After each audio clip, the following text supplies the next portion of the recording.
faithfulness, or the word hesed, will grow out of the earth. Isn't that a beautiful image? Grow out of the earth. Justice will look down from heaven, and God will give us what is good. There's a sense of recognizing that what God has done in the past, God can and will do in the future if we're not foolish. If we come to him and listen and seek his presence in our life. And God will give us what is good. Can I get a witness? All right. Remember that song? I got peace like a river. I got peace like a river. Peace like a river in my soul. Beautiful song. The other verses are beautiful as well, but peace like a river. I've seen a lot of rivers. The Thames, the Great Mississippi, Colorado. And there is a sense of peace about being by water and watching the water flow by. Peace like a river. And then justice will prepare the way for God's path.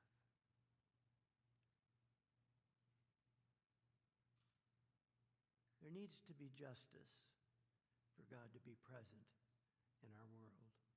We pray for it. We work for it. We hope for it. We look for it. But peace won't come without justice. And so justice needs to be that which prepares the way for us. Doing what is right, or having what is right done, so that we might have peace with God in his presence. Psalm 85 creates a peace from remembering what God has done. It describes the peace that comes from asking for help. And when was the last time you did that? It describes the peace that comes from listening to God.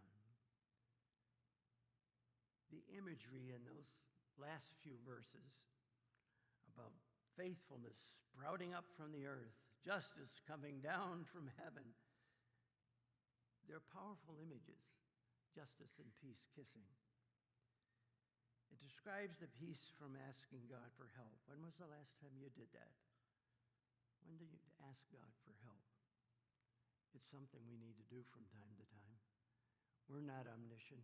We're not omnipotent. God is. And so we need to ask God for his presence. It also describes the peace that comes from listening to God. The great missionary E. Stanley Jones had what he called the listening post.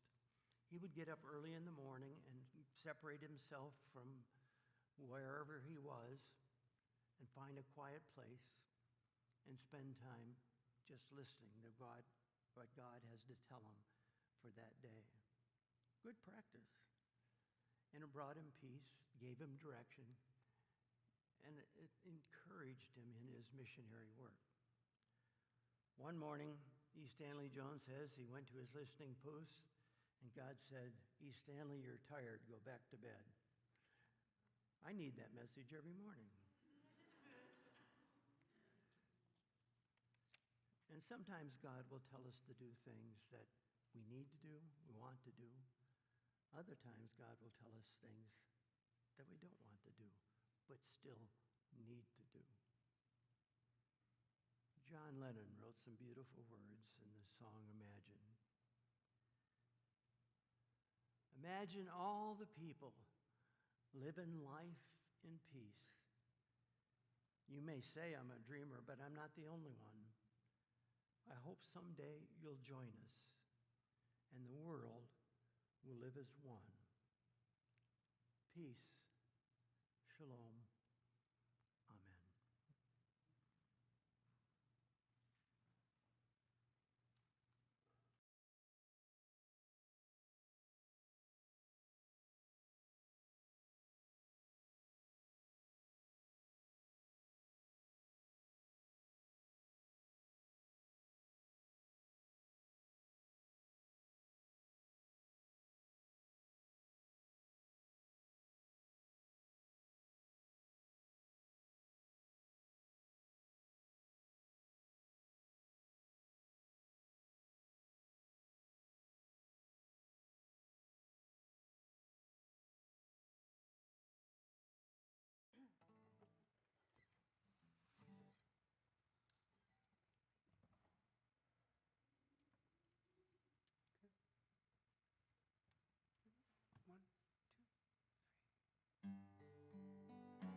that brought you peace.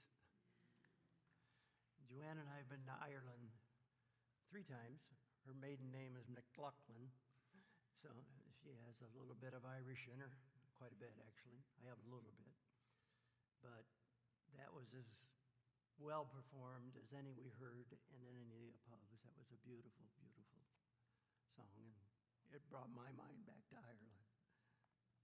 We come to the time of sharing concerns, where if it's a concern that you're sharing, I'll say, God in your mercy, and you'll say, your prayer. If it's a joy, I'll say, thanks be to God, and you'll say, we've got it. What joys, what concerns do you bring with you today? You can come to the microphone up front, or you think I can hear it, you can say it out loud, and I'll try to repeat it, both for those that are here and for those that are watching online.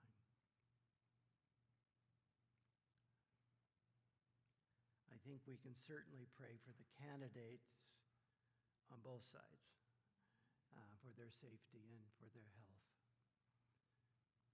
God, in your mercy.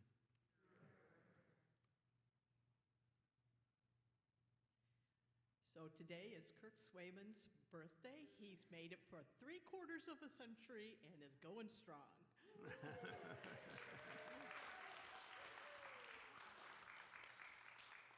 I think we can do a rendition of Happy Birthday.